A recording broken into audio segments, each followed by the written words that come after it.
We use all the everything out there. And go to shared drive, see if that's that. I'm sure you see that. It's fine. I might not be on the. Well, no, he doesn't have access to the files. To like 20. Are they? Did you have them shared to the email, Derek? No, it wouldn't be in the email. Or don't you have to slide my email to the drive-through? No, that works. Okay.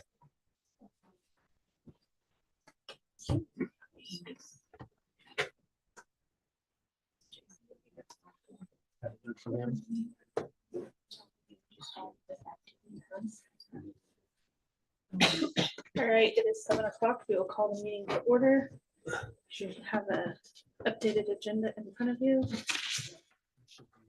Now, we may have to back out, Dylan. Okay.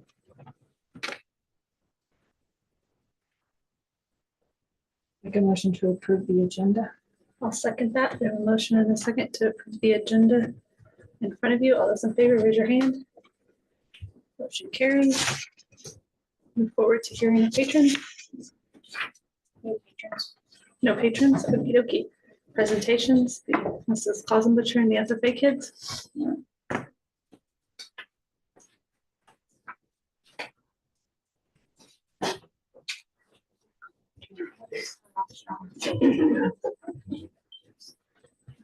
Okay. So we're here to present about the Texas trip, I'm sure you all know. And we'll be going to Amarillo, Texas, and we are leaving from Nest City at 8 a.m. on March 17th. And the first thing that we will do is visit Cimarron Worms, which is in Cimarron, Texas. And they don't do tours, but they're willing to allow us to visit their farm to see a different part of the ag industry that we wouldn't normally see out here. And then we'll check into our Airbnb, and then we'll eat at Sam's Southern Eatery for supper that night. The second day, we'll wake up and at 9 a.m. we're going to go to the Botanical Garden. And then after that, we're going to go to the Quarter Horse Hall of Fame. And then after that in the afternoon, we're going to go horseback riding, which will be a new experience for most of us. And then for supper that night, we're going to eat at Tyler's Barbecue. On the last day, March 19th, at 9 a.m., we'll check out of our Airbnb. And then we'll stop by Cadillac Ranch, which is a roadside attraction with a bunch of Cadillacs stuck into the ground. And then we'll be back in Ness around 4 p.m.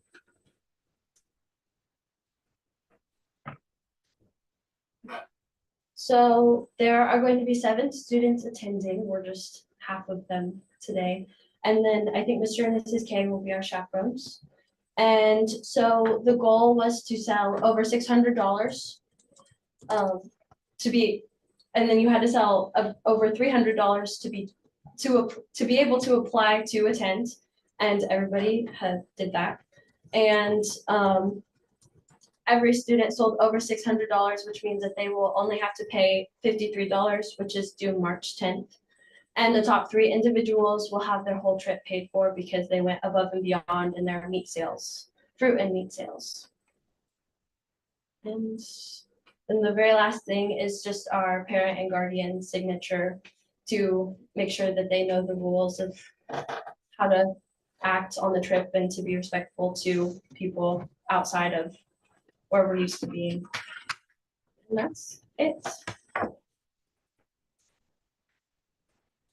So you guys are just asking for transportation. We're asking. I think you guys already did that. We already did. I think you approved the trip. They just didn't get to Back in present. October. Oh, so, okay. So we yeah. don't need to. No, you don't actually have to do anything, but they didn't get to present, so. Okay. I have a question for you. Okay. Sounds like fun.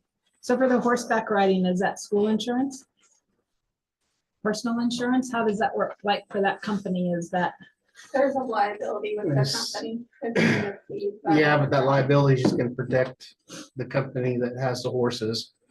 Let me check on that, Okay, because because I would assume the kids would need to know in case they need to know their insurance. we carry liability insurance, like for camps and weight room and all that stuff. So it should be. I want to, If it's a school trip. yes. Okay. But I want to make sure that counts for out-of-state travel and not necessarily sports related. But I will check on that. That's a good question. Any questions? Each of those places I mentioned, I think there's that document on your, that has a link, I think, if you want to find out more about Cannibal Gardens or whatever. Anybody else have any questions for him? No. Thank you guys for your time. Thank you. Soon, I believe you have something at school carnival. I am next. And I brought a partner in crime because I don't like to talk about myself apparently. Lucky me. I think that you all know us, but in case you don't, I'm Kendra Whittoon. I teach 4th, 5th, and 6th grade special ed at the elementary school. I'm Megan Albers and I teach Title I K-3 right now. So we're pretty much just here to talk to you guys a little bit about our 3rd annual school carnival. Our first 2 carnivals have been very successful. The first bringing in money to purchase playground balls and jump ropes and things like that for each of the classrooms. And then we also helped out a little bit with the Gaga ball pit out on the playground. Our second carnival paid for some of the TVs that we had in the elementary classrooms because all of our smart boards were kind of, old and out of date. Our technology was not working very well with them. So goal for this carnival is to complete a 1 book, 1 school program. So buying all of our K-6 kids with a book, reading it kind of all together, doing activities as a whole school. And then we'd like to bring in an author to talk to the kids. So the goal is to find a book that the author can actually come in person. It is a hard feat, but we are trying hard. You were on my list to call. So I think we've contacted 4 or 5 already. So we're working on it. Kind of shifted gears and we're kind of looking more towards a Kansas-based author now, I think, to bring in. So, but we're trying. So we're coming to you guys. Our meal has been sponsored the last 2 years by Heartland Credit Union. They have paid for absolutely everything. They contacted me kind of earlier in the year. They still want to help and they want to bring in their Plinko little game that they have to do and set that up at our carnival instead of the meal. I feel like the meal maybe hasn't been as well attended as it could be simply because of the location of it. I think I've been very diligent in trying to make maps on where everything was for the carnival. But the reality is you have to get past the gym and go down the hallway and get to the raffle and get to the silent auction. And then you got to make it all the way back to the cafeteria if you're even going to eat. So some of the teachers kind of had a proposal. I don't know if you want to talk about it a little bit. Sure. We were thinking about just doing a grab and go hamburger meal. That's where you guys come in. We did get the buns, potato chips, cookies, and water's already donated from the Jamboree and Butterfields and the Willies. So what we're asking from you guys is if the board would be willing to donate hamburger and be willing to cook and serve for the carnival. The date is April 4th from 5 to 8. And we're thinking 200 hamburgers. So we've already done, like she said, the buns and everything coming for 200 meals. And we were just kind of thinking a grab and go free will donation type of thing. So that's what we're coming to you requesting tonight. So What time did you say on April 4th? 5 to 8 p.m. And we even thought, if you just started grilling, somebody's At people were 5. grilling, started at 5 and then. We're looking 50 to 70 pounds of hamburger. We're essentially pounds now. And 3/4 pound. I don't know. Do you guys have an idea how many pounds you're looking for? What we'd probably do is just do 3-pound patties. If somebody wants to donate a hamburger, we can do that and make our own hamburger patties, but I just go to Trey and see if you do a portion of the board, do the other portion and go from there. Who is Trey? Motor. Okay, so we should take them off our call list then, because we were gonna call them and see about a beef bundle, but if you're gonna do that, I don't want to do the hamburgers as well. Well, if we're paying. Well, for no, it, the then- board will pay for hamburgers. Yeah, if Oh, the, okay, if the board- if okay, the board okay. wants to pay for all the hamburger patties, Okay, I was confused, we sorry. just do that way, or somebody wants to, Do we need a motion for that?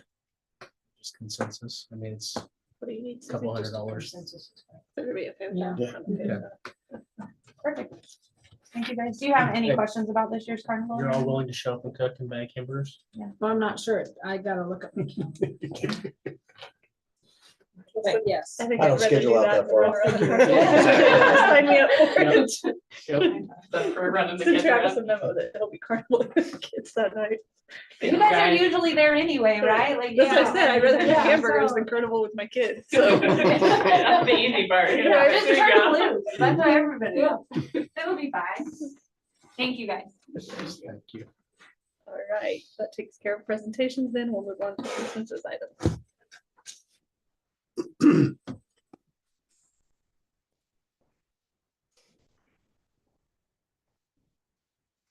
Shall we come on? Yes.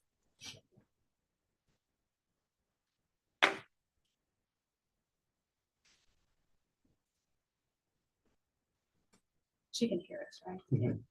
Shelby, just tell me in chat if you have something you'd like to say, and I will unmute the computer, please.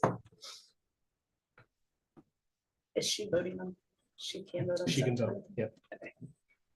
I guess as you're looking at that, Jason, when we get to interviews, since we can legally do this, do you want me to set up Zoom meetings for those since she'll be out of country, or? That'll be probably what, 4 hour session. Maybe not quite that long, probably 6 until 8:30ish. So I need to take this with me. That you can do it from your phone too. Okay. We might as well set it up. Okay. I don't know what's going, if I have something else going when I'm there. Okay. But if I don't, I'll sign it.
Make a motion to accept consensus items.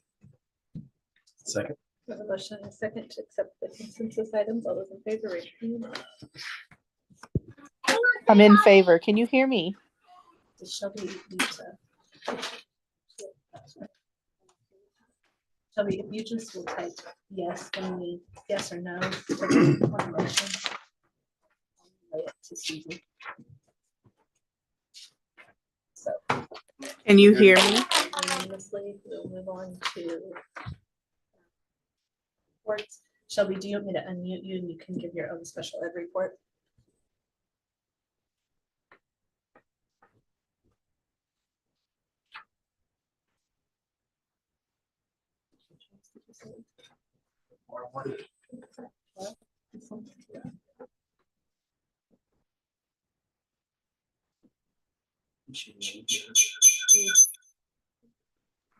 Can you hear me? Yes. Yeah. Okay.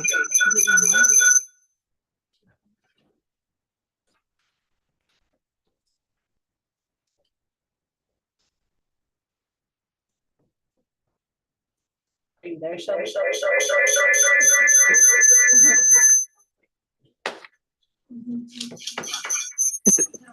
Is it going to do that every time I talk? Yeah. Carry on.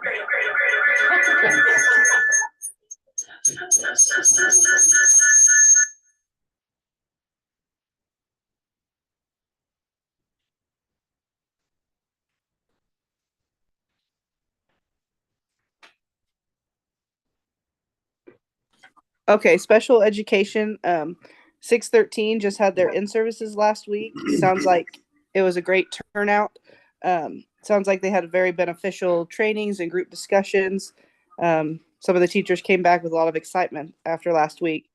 And then they did say that the amount of late IEPs have gone down considerably with all over districts. So that's just good news there. The next meeting's on the 18th. So that's all I have. Ready.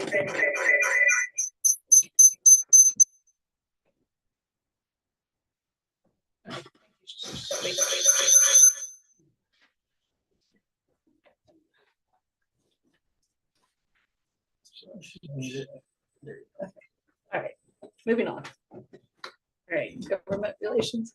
I don't have anything. All right, can you keep moving on. Mr. Fox? Okay, things here, I jotted down here. First thing is, I guess I want to acknowledge our high school scholars bowl team. It's the same 5 boys that were on the varsity team last year. They qualified for state this last Thursday. They'll be traveling to Lincoln Senior High School in Lincoln, Kansas, this Saturday to compete for state. Last year, they finished in 5th overall. They broke preliminaries and made it to finals, and it was like a 4-way tie for 3rd, but their tie break put them in 5th place. And so they was just out of contention of bringing home a plaque. But anyway, want to congratulate the 5 boys. White Sutton was one of them. He was here presenting to you guys earlier. Chris Luciano, Jorge Esparza, Thane Brenner, and Hunter Stenzel makes up the 5, and they're coached by Len Burnbeck. Anyway, just some good news there, as those boys will hopefully go and see if they can't bring home some hardware from the state. I have not done the exact figures on this, but the month of January and early part of February has been hard on our attendance, and I have a feeling our chronic absentee rate is going to increase this year. It just seems like we've had more students not so much get sick, but get sick for longer. And if they miss 10% of the school year, when it's all May 15th on the last day when that's calculated, and that data gets sent into the state, they can be on that chronic absence. Like I said, I haven't done the math, so I can't say that, but we've made such big gains in reducing our chronic absenteeism over the last 2 years. I'm just afraid we might hit a plateau and may come back. Just good. It just seems like there was, wasn't last week, but 2 weeks ago. I mean, we had half of the seventh graders out, and it seemed like a lot of them. And I'm not saying they're not legit absences. I mean, test positive for influenza, and they're out for 5 days, and then and then you take those that week out or whatever, or a week and a half out if the kid misses, and then through the rest of the school year, it doesn't take a whole lot of misses to get 10% total. And I don't know, like I say, I haven't done the figures. I probably, when I have just some time, maybe like when parent teacher conferences this week, maybe I'll pencil some stuff together and kind of get an idea, maybe, and hopefully I'm wrong on that. But anyway, just something to to trend, and then I suppose if there is an increase coming, I'm going to probably really get stressful to the parents and the students that we've got to really clean it up, because even if the kid would be considered chronically absent as of February 10th, they make perfect attendance the rest of the year, or a very, very, very high percentage, they can maybe get that back under 10%.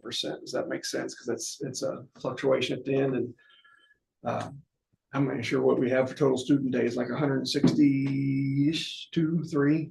I mean, so 16.3 days is 10%. And so it doesn't, I mean, so, especially if they, was, like I say, missed a week and a half. And it does seem like we've had a little bit more of that where kids have been out longer than just a day or two when they do get sick. I kind of spoke about that. Parent teacher conferences is this Thursday from 10 to 7. At the junior senior high building, we'll have the teachers in their classrooms from 10 to 12:30. The lunch break from 12:30 to 1, and then we'll kind of have our group. I say group conferences. It's not like we'll spread the tables out in the gym. I know parents do. A lot of parents do like that access of being able to table hop from one to another. We'll do that from 1 to 7 in the afternoon. For conferences, we'll include the meeting with the teacher advisor for pre-enrollment for next year for those kids, especially grades 8 through 11.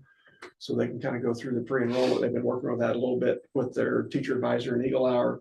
But obviously I want to make sure, encourage them to meet with teachers. Conferences are, I think, a little earlier this semester than they were in the spring last year, but that could be a good thing, because maybe some of these issues of kids, if they're started out the semester slow, could be given a little bit more time to catch up. And then was told February 1st was the date that KSD was going to send it out. I'm still waiting on patiently the KLN exit application. I know what the criteria is. I know we meet the criteria. I'm waiting on the application so I can formally apply to KSDE to exit the KLN process. We've completed our 2 years, and we definitely have the data to back our exit. I commend not our building leadership team, but our teachers as a whole for taking that on and making the gains in the areas, the subgroups that we were dinged on. So, like I say, hoping that comes. I sent an email on February 3rd, and they apparently are still reviewing the application process before they release it to the field, is the answer I got. I believe the gentleman that was in charge of that retired like December 15th. So I have a feeling nobody was picked up at KSDE, but hopefully we'll get that, and we'll get that started and get that process so that can be complete. And that's really all I have. I know Monday we'll go to Sublette, a group of the district leadership team, to be the next step in our piece. I bet Mr. Reinhardt will hit on that a little bit. So that's all I have, unless you have questions for me. First, you got this packet here that I laid in front of you. That is a list of current things happening in the Kansas legislature that affect schools at some level or another. So some good reading if you can't fall asleep at night. And affecting all sorts of different things. A couple of bills in there may affect cell phone policy to where it won't matter what we do, because I think there's at least 2 or maybe 3 bills in there that will ban cell phone or personal electronic devices in schools from 8 to 4 or something like that. So a lot of information in there, a lot of things they're looking at touching at some level or another at the local level. April 14th is our junior high track meet. We are already scheduled to dismiss at 12:30 that day. We also got double scheduled that day. I believe I've got 7 teachers that will be at letters training. Then you add in the track coaches being off to set up the track meet and everything like that. Essentially, pretty much all your teachers are going to be gone. So it doesn't make a whole lot of sense to have school. So I'm just going to cancel school that day since it's already half a day anyway. And the adults running the building will all be subs if we can even find that many subs. So we'll just have teacher work that day. The teachers that won't be at letters training or working on the track meet will have a work day in their classroom and just go from there. Just kind of a perfect storm situation. Tom mentioned TISA. Monday, a group of the district leadership team travels to Sublette. Last month, I shared our improvement plan with you. We'll go on Monday. We will refine that. We'll talk about what we're doing, work with 3 other schools and representatives from the state on what that needs to look like, where we're at, any improvements or changes we need to make. The DLT will also work on that document that needs to go to state, get it put together, and we'll bring it back to you in March for your approval, and then we'll send it out to the state. I believe it's got to be sent to the state by April 18th. So we'll bring that back to you next month, and more refined version of what we shared last month. A couple quick shout outs. First to our crisis team. We're required by law to have an emergency operations plan. Crisis team went and had it reviewed by the state here a couple weeks ago, and they've done an excellent job. We scored a 96 out of 100, which scores us in the best practice area. Areas that we could improve in are logistics and had more to do with handicap accessibility, and written individualized plans for students with disabilities. Training, basically, we do not have 100% of our certified staff CPR trained, but we are working on getting there. And then while we share our plan on a regular basis, we don't necessarily have documentation that we shared our plan. And then physical and psychological safety, controlled entrances, double entryway doors, which we're working on as part of the bond issue. So really, everything that is in the crisis team's control, they've scored very, very high on. I would say all 3 of those are at some level out of their control. But a shout out to our crisis team. That is Tanya Finley, Patrick Younger, Danielle, and Gantz, and Jeff Christian. Another shout out goes out to all the staff that gets to help with the audit. And when I say all the staff, it is a long list. So not just Alex and Susie and Kim and Kathy and Tom and I, but everybody that has that works the CTE programs. Don with the ELL program, anywhere we've got to pull data for the kids, at-risk program, title program that Megan is a part of, has to provide us with information. We put that information in to put our data in to get our FTE count. Can you tell me what those abbreviations are? Like what's an FTE and a CTE? So FTE is a head count. So and what is the actual? Full-time equivalent. Okay, thank you. Yeah. So each person is an FTE. Okay. Now you've got additional FTE because of weightings and those type of things, but we get funding for each kid, and we have some ghost kids in there too. Okay. But then the weightings come into the CTE, which is your career tech ed. Of course, you're at risk. Your transportation, we don't have any virtual here, but through all of that, we lost 1.1 FTE through all that work. The 0.8 CTE contact hours we're kind of expecting. We had turned in some extras hoping they'd approve, but they didn't. And the 0.3 transportation we lost was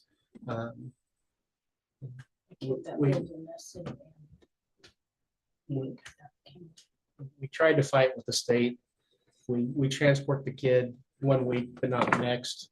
And the state didn't want to listen to us to provide us with that 0.5 of the transportation FTE. So we lost a little bit there, but great job for all the staff that worked on that once again. And that's not out of the norm for our staff.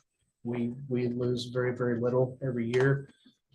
They do a great job of putting all that information together. Next, multi-factor authentication.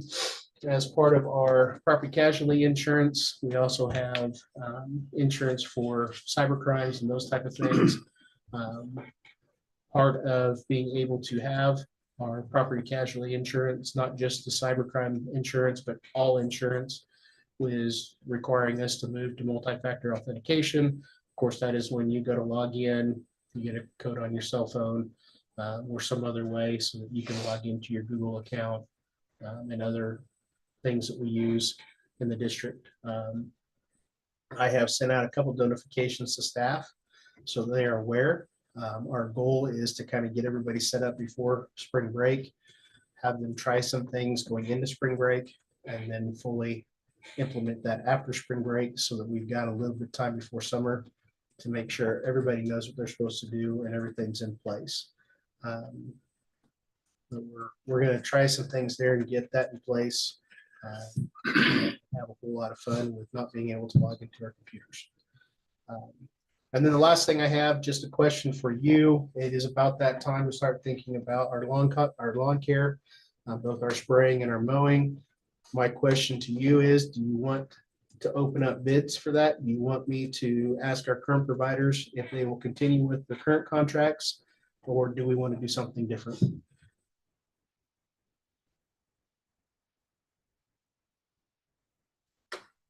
How are the weed situation? I think Is the everything went weed really, situation- really well this summer. I think both Matt and Jarrett did a great job of keeping up on things. There was some times it got pretty wet during the summer that we could have probably mowed twice, but at the same time, I don't necessarily want to pay Jarrett to mow our yard twice either. It doesn't make a whole lot of sense to do that. But I think both groups did a good job. I think our stickers are a lot better. I think our weeds are a lot better. And I think it's done well.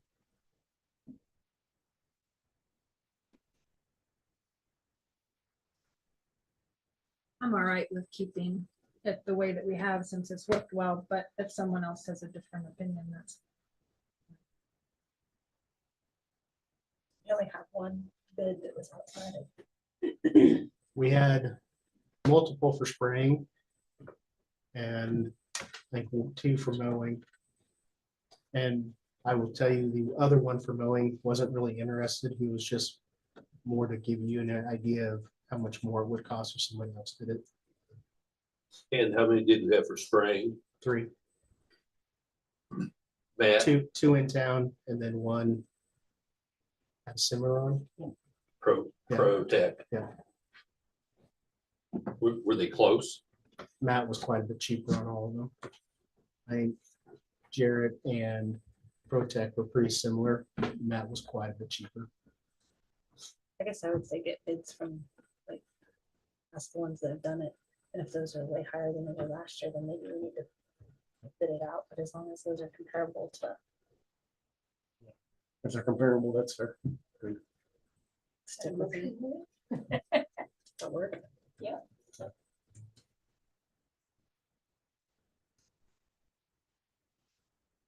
Is that all you have to do? That's all I got. All right, board subcommittee. I assume nothing. at this point. Susie sent out an email to everybody about what we talked about. And some of the things were like for everyone to read the case of documents. And then you said that you're sending us an updated one for the March meeting. Yep. Right. Once we've got the Once rough you have draft, it. that final draft. And for everyone to read it, and then they want feedback on it. And concessions, they wanted to know if we thought they were better. Did everybody think they were better? I haven't heard I anything haven't bad heard any about them, complaints. so, because they said like the lines were shorter and things like that. I think our popcorn It's recipe selling. has gotten better. Gotten and better. I haven't heard You don't anything have to complaining drink- about the popcorn anymore. drink 3 bottles. And then as far as cell phone, that's right. And then as far as cell phone policy, if, I'm not sure, I think we're discussing it again tonight, but one of their thoughts was to have a committee with parents on it and some teachers on it, and then go from there. So that's, if the state decides, you know, overall the state is getting rid of phones in the school, then I guess that determines that, but that was one of their suggestions. Also on something that Derek talked about, like giving a kudos to people. Did you get the email from Elaine Wireman? Mhm. Yes, so can you mention that? I don't remember So- who they were from. There were two. Was that Spearville? That spoke highly of Spearville. Couple coaches from Spearville stopped and said something to Elaine, and I think we even heard from a couple of community members too, that very, very proud of our pet band and how they play and all that. And we actually hear it quite often. That is something to be very, very proud of is the pet band and everything Elaine does with him and what. Yeah, they were very nice emails from two different. Yep. I think we both got it. She emailed it to my old school email. Like, So from you high never school, got So it? I never got it. Oh, I'll say that, I mean, you know, piggyback on that. I had a gentleman from lacrosse catch me, I assume that's where he's from, Friday night. I didn't recognize him, so I assume that's where he is. And I wouldn't be surprised if there was a letter to the paper about his compliment, because he was very. And if you've sat at in very many gyms lately, there's a lot of them that don't come close to sounding as good as our band does. There's a letter there from Oh, a yeah, teacher sorry. in Oberlin that was very thankful for. Oh, yeah, that was really nice what they said. Yeah. that's all I know. Can we talk? Is that something we can put in our Eagle profiles? Like, I feel like more Thank you. people need to know that like our kids are doing great things and like our school is doing great things. I don't think we get like give ourselves enough props, I guess, if that makes sense. And like we send out an Eagle profile every month. Like, why can't we include some of these? Or even the paper, like you said, or something. Like, I think our neighboring school district does a pretty good job patting themselves on the backs, like we could do the same. Say when I get them, I usually put them on Facebook or something like that, the Eagle profile. We could have a page just an Eagle profile of these are compliments that we received about our staff and our kids and our school over the last month. I know Dawn's always looking for stuff, so that would be cool. Great idea. All right, is that it? for Yes, that that's subcommittee? done. Yes. Anybody else have anything there? Okay, moving along, unfinished business, facilities improvement bond issue. So you have in front of you. That's in the packet. Your first legal documents for the bond. What we need is the actual bolded letters to be read and then vote to be taken on the resolution to move forward with the bond issue. In all of that, if you read through it, a lot of legal fees. The most important part is the actual question that will be on the ballot right there. Shall Unified School District number 303, Ness City, Kansas. The city issued general obligation bonds in the amount not to exceed 24 million to pay the cost to acquire, construct, equip, and install additions, renovations, and improvements to the district junior, senior high school building, including HVAC replacement, roof repairs, and improvements, a new physical education competition gymnasium, locker room, weight room, and K-12 FEMA storm shelter addition that connects to the elementary school building, secure entry improvements, renovated office space and auditorium renovations, and to the district elementary school, including HVAC replacement, electrical system improvements, secure entry, and other office area improvements, renovations to other areas and improvements to accommodate the connecting addition to the junior senior high school building. Pay the cost to make related site and utility improvements and all other necessary related improvements, and pay financing costs of issuance and capitalized interest affiliated with the general obligation bonds, all pursuant to provisions of those state statutes. So that is what you are approving tonight.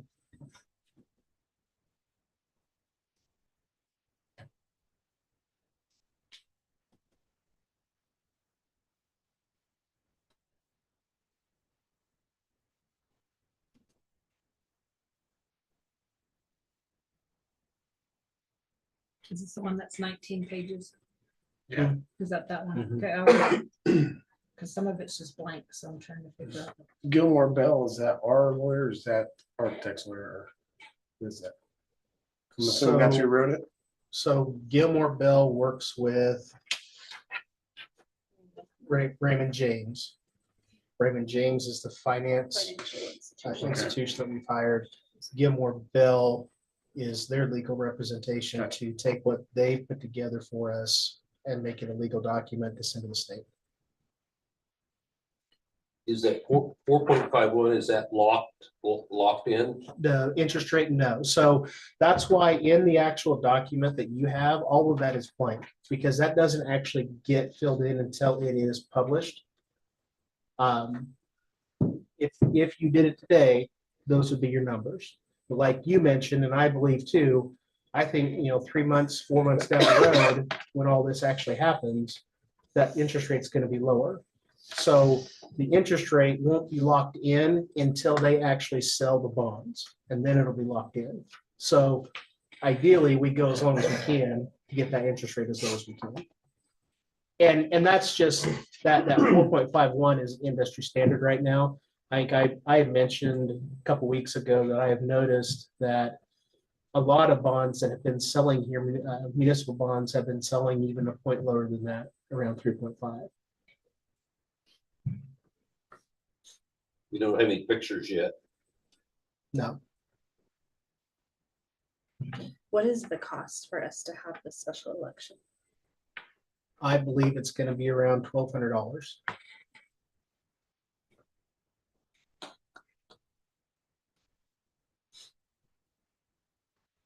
And this will be the only thing on it, correct? Yes.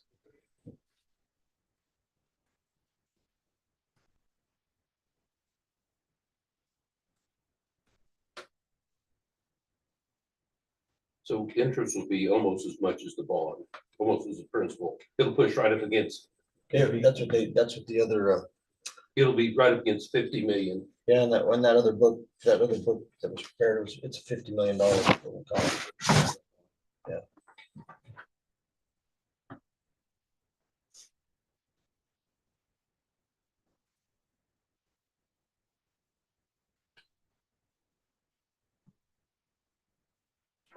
So the question on the ballot doesn't list the length of the bond then? So within all that, I don't know. Because is that where it says shall the following be adopted? That's the wording that will be on the ballot? Yes. You said? Yes. So that the ballot will look just like this right here.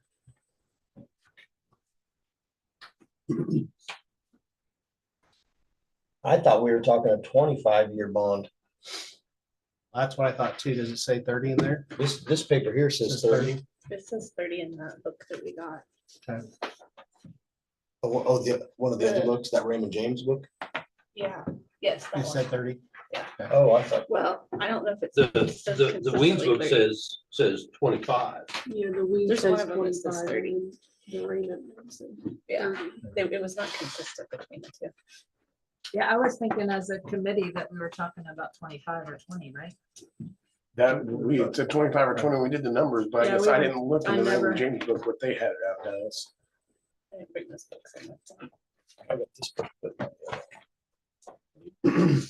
Because that's the reason it's put, go ahead, Nora, I'm sorry. That might be the The reason Raymond the James. interest is pushed up. Well, that's the reason it's pushed its annual payment down. Oh, Because it was at 25, it'd be pushing right against 2 million. oh, That's a lot of money to come out of Ness City. Ness USD 303, in my opinion. So I think the difference, looking at this, is the 25-year that we've been working on in committee equated to just over 28 mils, and they've got this at 26.8 mils for 30 years.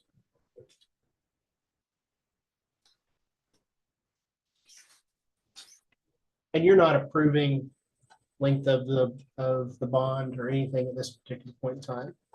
All you're approving is the documents go to the state for approval, and then when it is time to sell the bonds, you'll approve length of the note and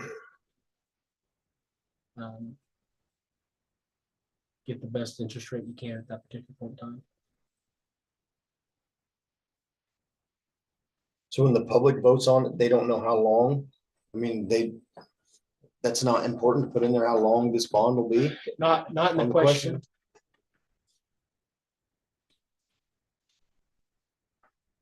So who decides how long it is then? You guys.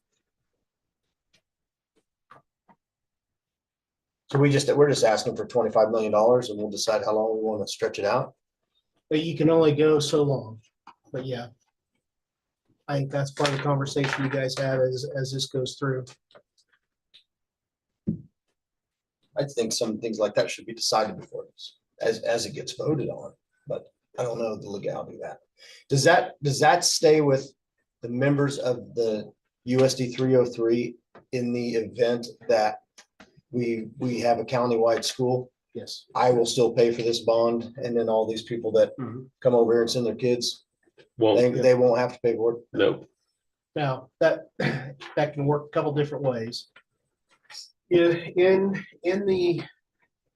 So the only people that have to pay for that are people that voted on it. So if you hit a point where you do consolidation, you could put in your consolidation question that the debts of those school districts would be shared by all new taxpayers of that new school district.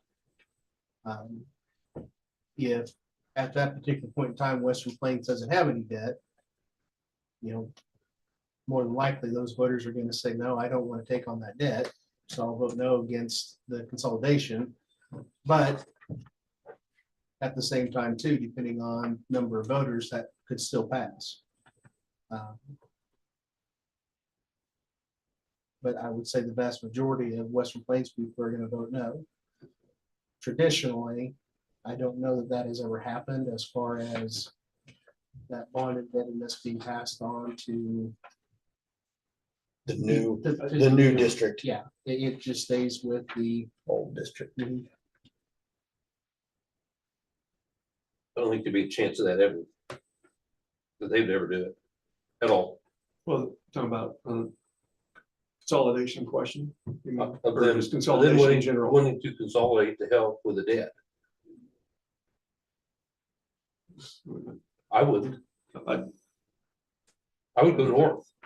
You know, I was told when I came here 18 And years I- ago, we'd be consolidated by now. But And I- obviously that, I mean, it's, you know, And- I don't think there'll be a consolidation At all. question to be answered. Absolutely. And they're probably gonna go north and gonna drag all their valuation in that direction, north and east. Because we haven't tried to talk to them at least. so are we supposed to, like, since we voted last meeting to send it to the, we're just supposed to say, this is the legal this is the document. legal document. Yep. Okay, I make a motion to accept this legal document as written. You need to read the actual resolution. Oh, do I have to say something specific? Yeah, the bolded on the very first page. Oh, dear.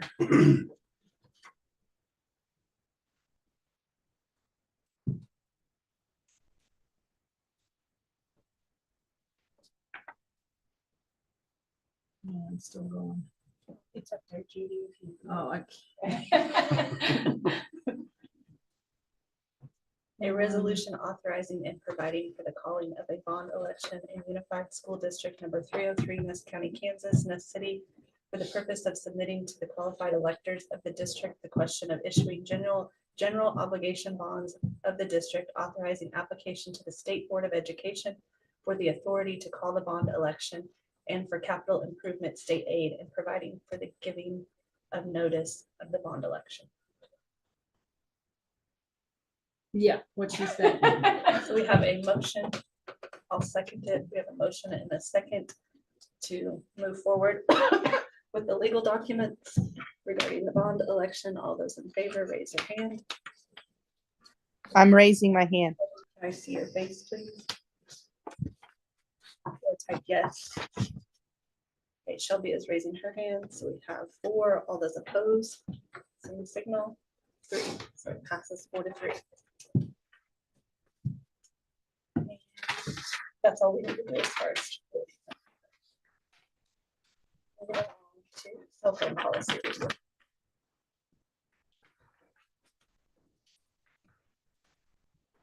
The only new things that I have, and I've already mentioned tonight as far as the possible new state laws that are could come into effect with some of this, and then the multi-factor authentication.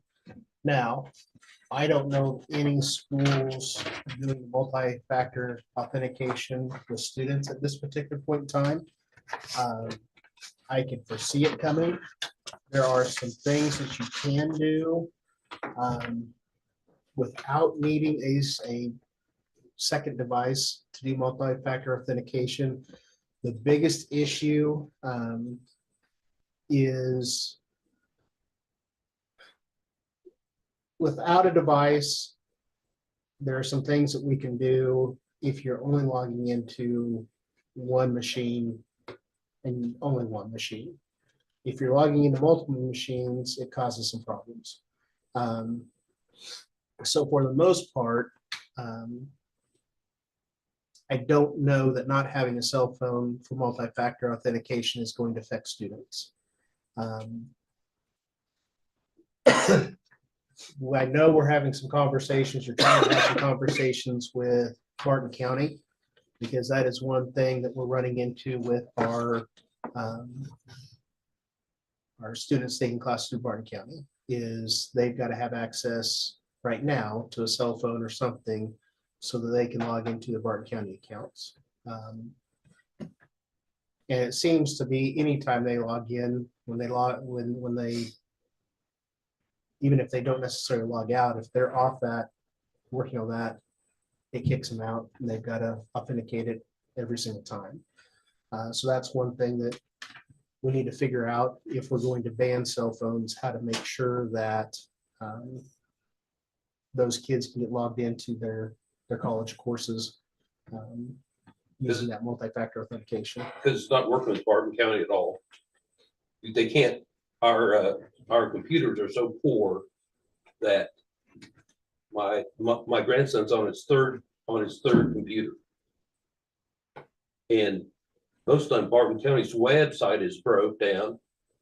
And then they want him to go get other videos, but our computers won't allow him to do it. Like what kind of videos? For his CDL class. Yeah, but like for like YouTube videos or? Yes. Okay. Well, on the YouTube videos, And maybe on our side, it's not the computers, it's, we've got That could YouTube be blocked. a Yeah, filter. you got it blocked.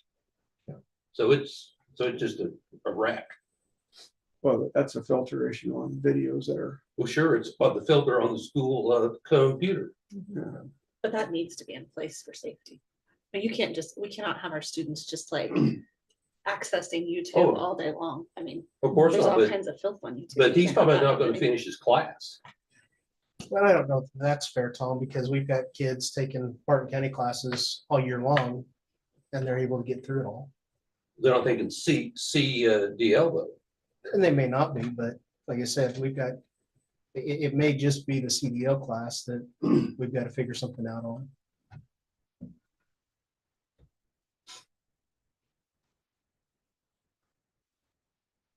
It is tricky. I know that like Tanya's not here, but was talking about that with speech.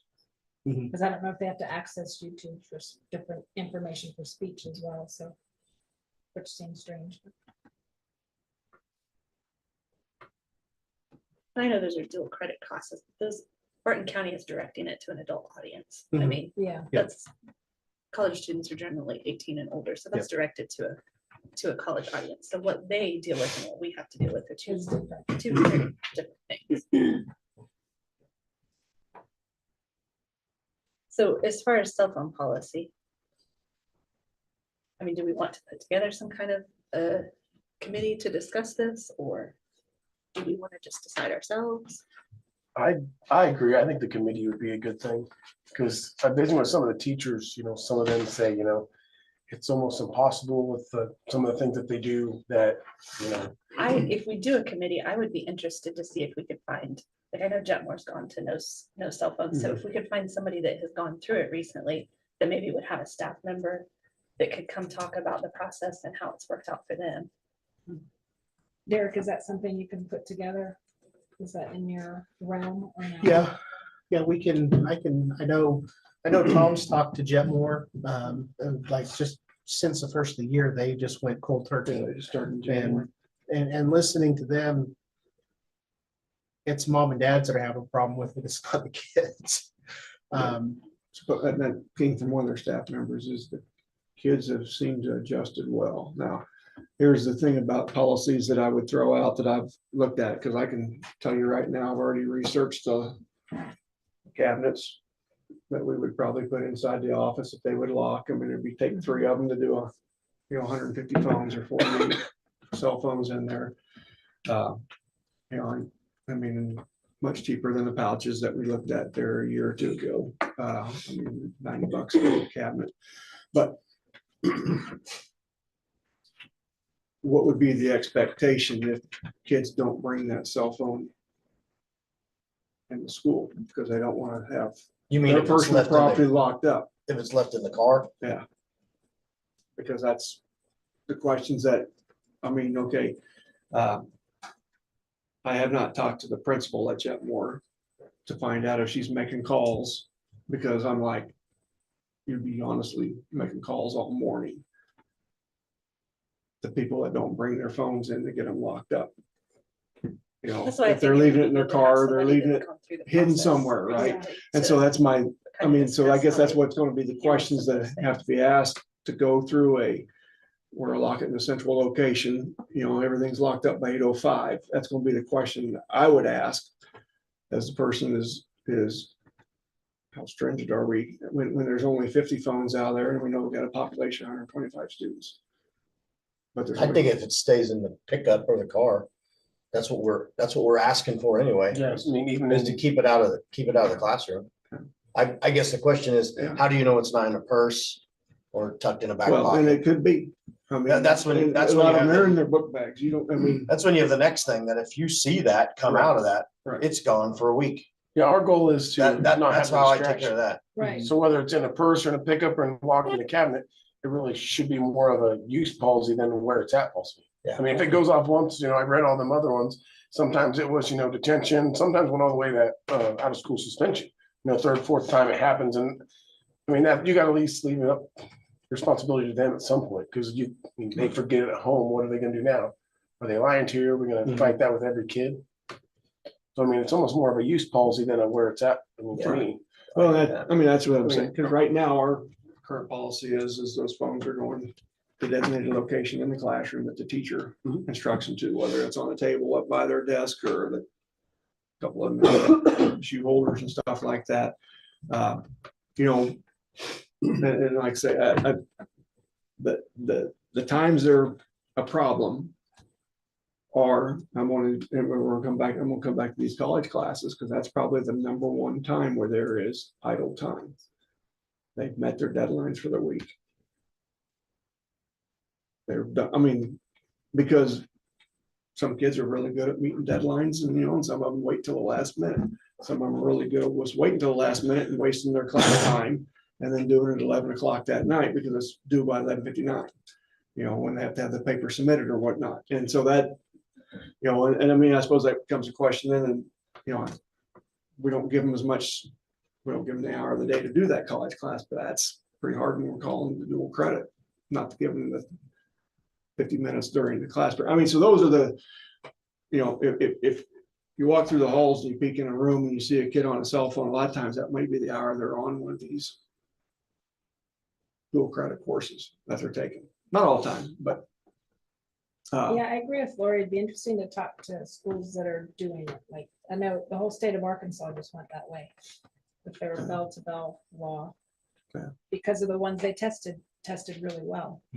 So it'd be interesting to see how they So did it. I think before we move forward, it needs to be board consensus that we would like to move forward Yes. with some sort of. Yeah. In addition to what we have in place, some sort of stricter cell phone policy in place. Is that where we're at as a board?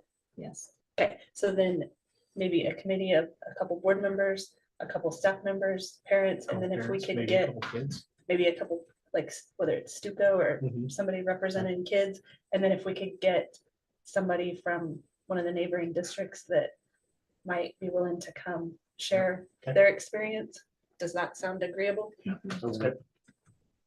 So if we could work on getting that put together. Yeah. Okay. Are any of you volunteering for that? I don't know that we need, I think one would be good, two at the most, as far as any of you guys being on that committee. I would be willing to do it. Yeah, I would either just schedule.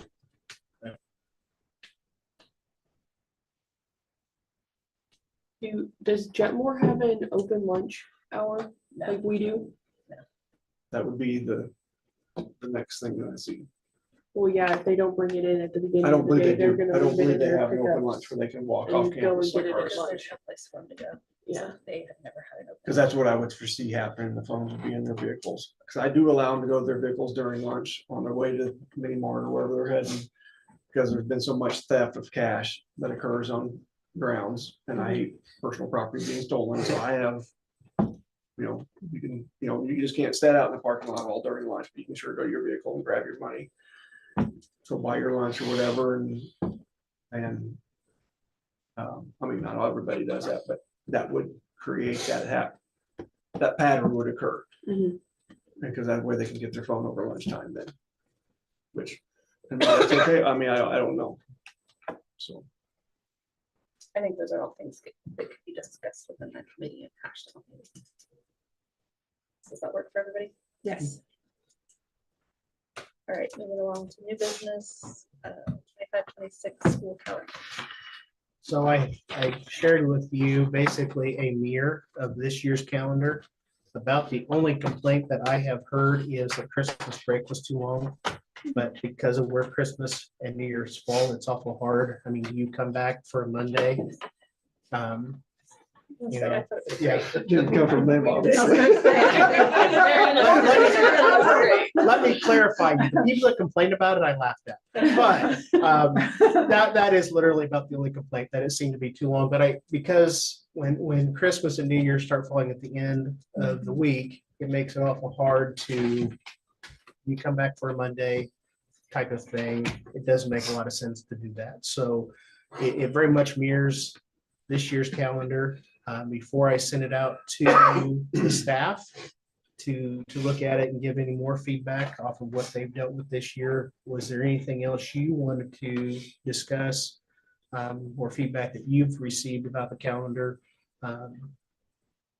But For you guys, was the starting date good? Like the one we have down for next year is August 14th. Like, is that too early, too late, just perfect? Good. Always based off of the Zine picnic, so like as long as it's after that. No. and what I would probably do, just like I did last year, is I would take this one. This is the majority of the staff voted for this one over one. If we start a week later, then we go a week later in May. And most of the staff is saying, I'd rather start early and get out earlier in May, because by the time May rolls around, everybody's ready to be done. Okay.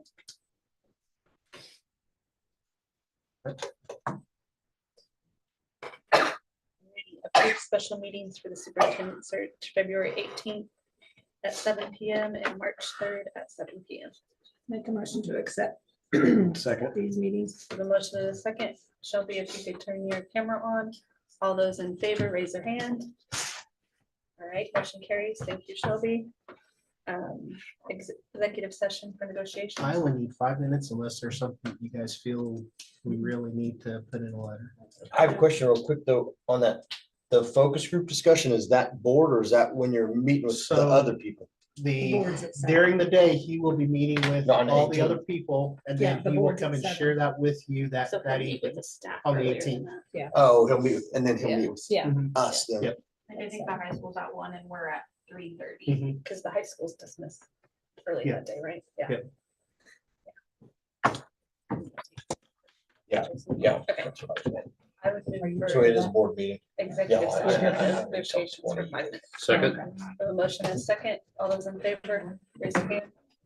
Shelby in there with us. Yes. Yes. Thank you. Yeah, no. Because anybody that is Oh, yeah. on Zoom can see. Okay, so. Shelby, sorry, you can't come with us.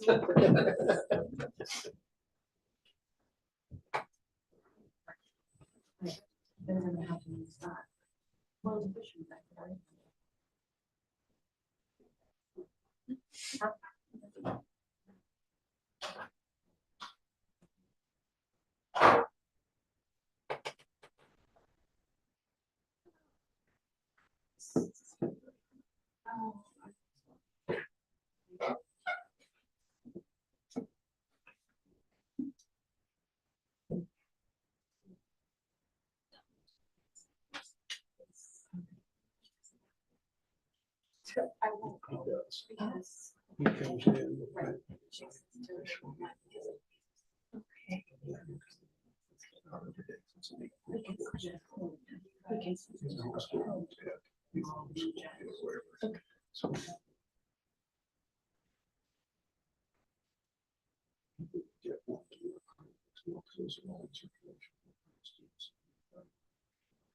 And it's trading. Because the camera, this camera won't work, so we did different one, and he had a keyboard issue. Yeah, but I'm gonna say that he, if he's a full-time student here, yeah, no, As a teacher. we've had 3 other boys take CDL this year. He's the 4th one. If a kid can't get on a YouTube video that I send them the link to, then it says, like, then they can send an email to me, like it sends me Approve an email video. and I can approve it. Okay. So I wasn't sure. It's not hard. Get access to view the video. So they do have access to it. It's just you have We to have to approve approve it. Most likely, if it's on a certain channel, if all of them come out of one channel, we just approve the channel. Yeah. But.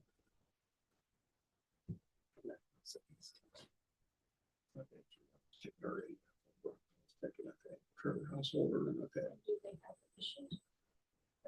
If they did, they got themselves through time. Questions. And Tyler Woodton was the 3rd one. So it's going on. Oh, the 18th of the. Which one? The 18th is when there's focus groups. So like the 1 o'clock is the high school, right? Like they get on. Yeah, or 2:30. 12:30. 2:30. 2:30, And yeah, then we meet with You them guys as are staff at 3:30. 3:30. yes, Okay, that's next week. yes, Next Tuesday. next Tuesday. It's for the superintendent. So They they sent talk us out about the survey, right? What you're looking So for they're the talking- I superintendent. think he's gonna go through that survey with what, this is what you told me on the There is an survey. early dismissal day. For what is it for? What?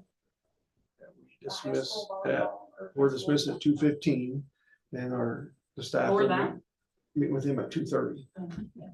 Is it for that or there was already an early No. dismissal that day? We got home ball games that day, but that allows. For them is, and that way they can meet with him at 2:30, the whole staff. Yes. And he's next gonna meet with Tuesday. elementary staff at 3:30. Yes, Not us, not not elementary though, No, just high I school. won't even. High school is 2:30. early out. High school is early out, not It's elementary. just 7:12, right? Yeah, high school is early out, just so that a high school staff has that opportunity because a lot of them would be working. Ball games. Yeah. So yeah. Candy with concessions and more. Yeah. And I think we put that in that letter we sent out to the staff. Yeah.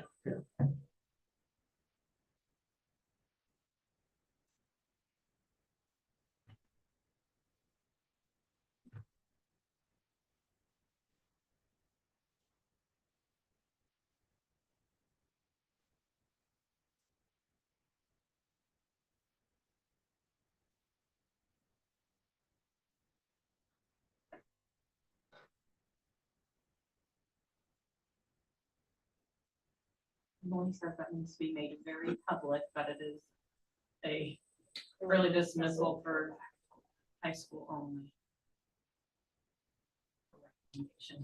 But then We were confused over here what was going on too. I'll take care of it now. Take care of it next Tuesday. Good luck. We'll be sending the elementary kids out. I don't think she thinks that's funny. I will take care of it.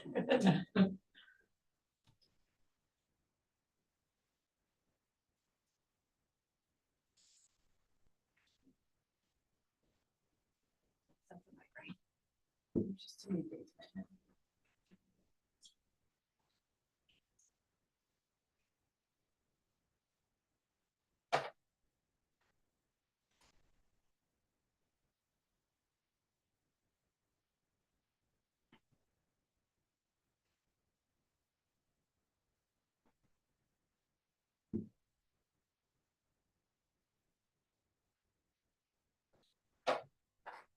I'm watching my time very good.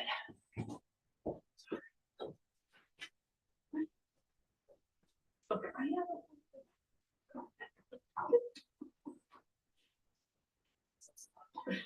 Because I don't smoke. I'll check everything.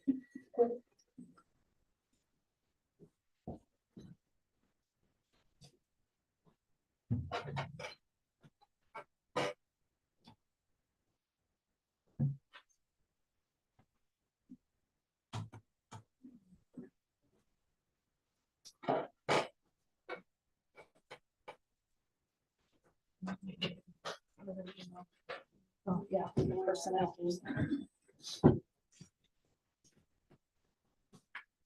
How long do we need for personnel? Let's do 10. Make a motion to go into executive session for personnel for 10 minutes. One second, all those in favor, raise your hand, please.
On February 18th meeting for the board.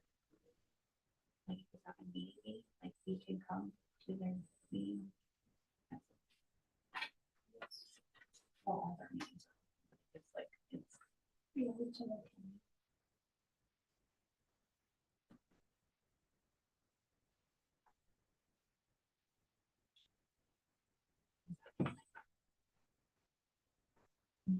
On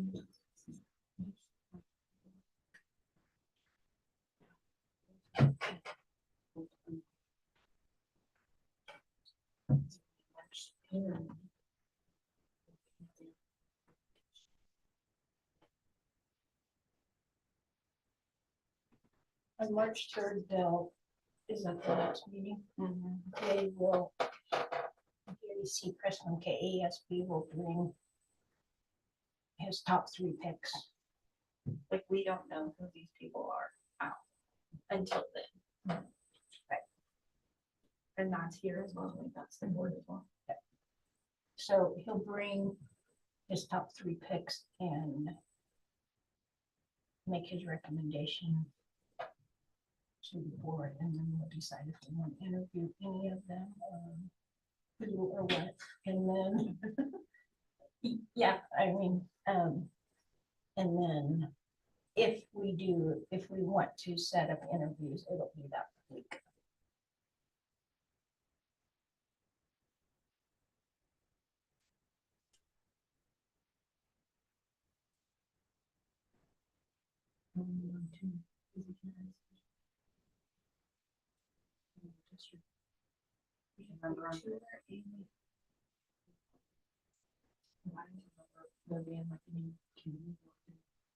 Cause they do like 1 a day, right? Yeah, it'll be open to, I mean, there'll be an hour or so of staff can come in and meet with the candidate and stuff. It's a whole day. I mean, it starts like, I think last time when we did it, it was like 1:30. We started and we did tours and stuff, and then like at 3:30, 4 o'clock ish, we had it open to staff to come in and kind of come and go, meet and greet, and then we went to supper and then had a formal interview that evening.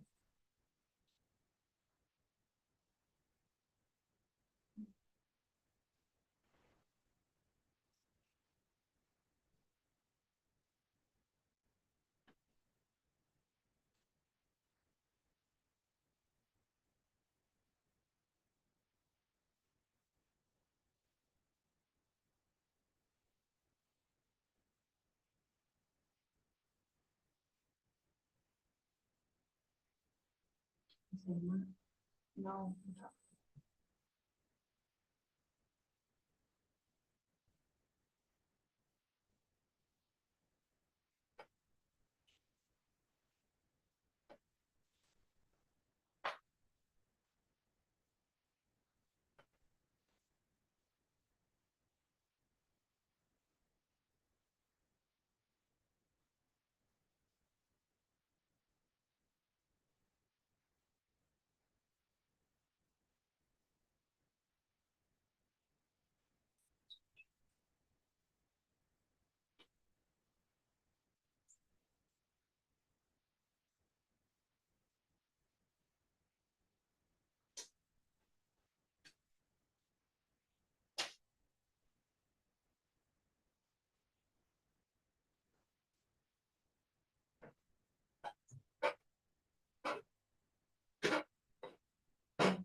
extend for 5 minutes, Susie?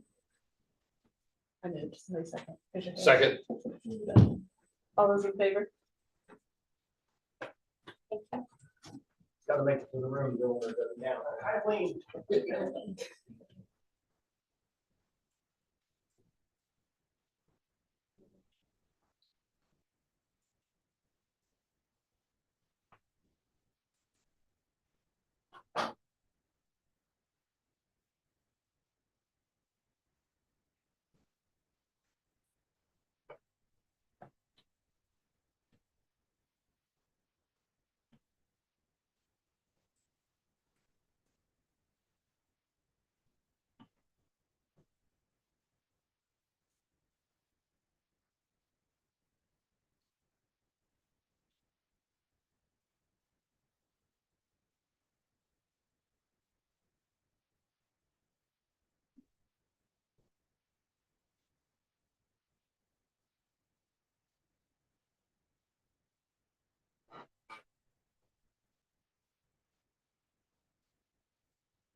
Website for school.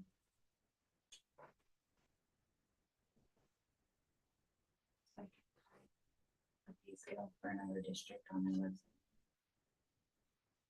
I think it's illegal. I don't think it has to be, but most people, most of them have it. I can call the school and get it. if they want. You're just wondering about the neighboring school on our county.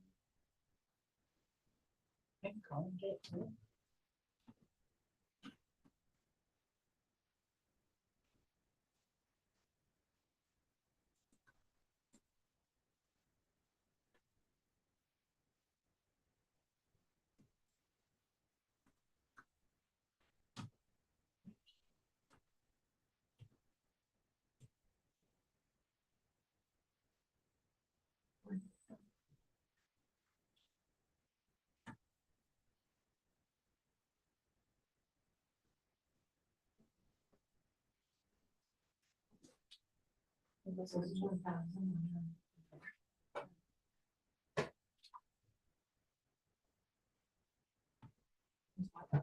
I can call and get it for you before I can get it out there.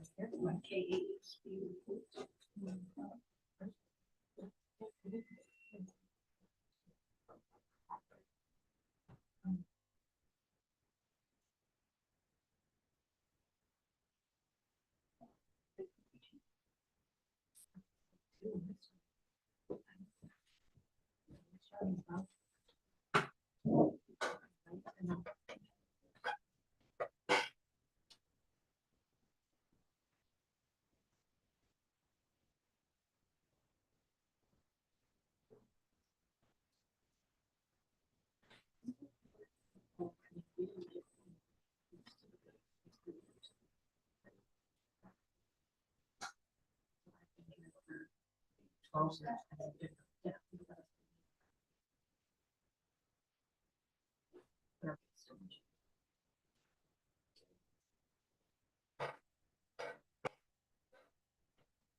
I know.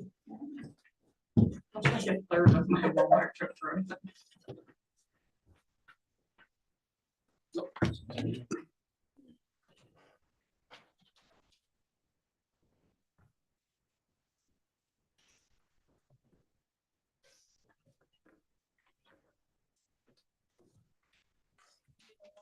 Got a set of resignations. So that's for junior high volleyball, Emily Keener for junior high volleyball, and Colin Clausenbitzer for cross country. Do we do the hiring and the, You can do them all. do them all together, and then hiring track assistant to Joe Flack, head softball to Jeff McGranahan, and a substitute para to is I will butcher that. I won't even try. Ruiz. Okay. I would so move. You've got one more on there. Back. Okay. There's one more in the back. Okay. Is Joe and then- for high school or junior high High school. or both? They all kind of, we kind of run everybody together. Okay. So whose spot is he taking? It'd be Mark's. It's Mark's position, so I'm And gonna then- guess it's on primarily be high school and the work and practice. Mhm. Back and forth. Substitute teacher for. Okay. Mhm. Okay. Somebody started to make a motion. I did. Okay, we have a motion. Do we have a second? I'll We have a second. Second. All those in favor of the resignation of hearings, raise your hand. Shelby has raised her hand as well. So that carries unanimously. A donation from Beta Gamma chapter, Jennifer Priest for $250. So moved. Second, all those in favor, raise your hand. Shelby's got her hand up as well, so that passes. And then principal's contract for 26-27 school year. Make a motion. Do Oh, we sorry, go ahead. discuss that at I all? would recommend you approve Tom's extension. I second it. No, I'm just kidding. I make a motion. that we accept I second it. We have a motion and a second. All those in favor, raise their hand. And there's Shelby with her hand up as well. Motion carries. Anything else? I would move to adjourn. Second. A motion and a second. All those in favor, raise their hand, please. Shelby,